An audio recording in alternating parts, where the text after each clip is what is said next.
Hello అందరికీ. ఈరోజు వచ్చేసి మా పిల్లలకి ఈవినింగ్ వెజిటేబుల్ ఫ్రైడ్ రైస్ చేస్తున్నాను. ఇప్పుడు వచ్చేసి నేను ఒక బాండీలో ఆయిల్, అలానే అల్లం, వెల్లుల్లి, చెక్క, లవంగాలు, యాలకులు, ధనియాలు, జీలకర్ర ఇవన్నీ పేస్ట్ పట్టుకోవాలి. ఇలాగ వేసుకొని వేయించుకోవాలి. క్యాప్సికమ్, క్యారెట్, ఆనియన్స్ వేసుకొని బాగా వేయించుకోవాలి. మనము ముందుగానే రైసు బాయిల్ చేసుకొని ఉంచుకోవాలి. పొడిపొడిలాడుతూ ఉండాలి. నేనైతే 5 గ్లాసులు తీసుకున్నాను.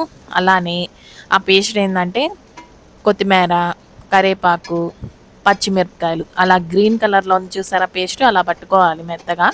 తర్వాత ఇందులోకి రైస్ వేసేసుకొని బాగా మిక్స్ చేసేసుకోవాలి. ఇలా కింద నుంచి పైకి, పైనుంచి కిందకి. అలానే మనం సాల్ట్ కూడా 1 టేబుల్ స్పూన్ వేసుకొని బాగా మిక్స్ చేసేసుకోవాలి ఇలాగా.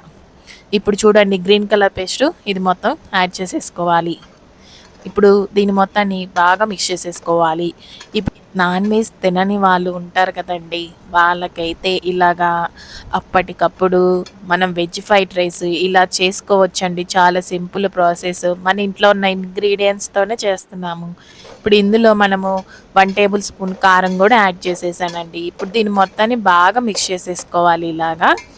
ఫైన్ అప్పటికప్పుడు పిల్లలకి లంచ్ బాక్స్కి కానీ, అలానే చల్లగా ఉన్నప్పుడు వాతావరణం ఇలాగ ఫ్రైడ్ రైస్ చేసుకొని తినొచ్చండి. వెజిటేబుల్ ఫ్రైడ్ రైస్ చాలా కమ్మగా ఉంటుంది. పిల్లలు కూడా ఇష్టపడతారు. అస్సలు మిస్ అవ్వద్దు ఈ వీడియో.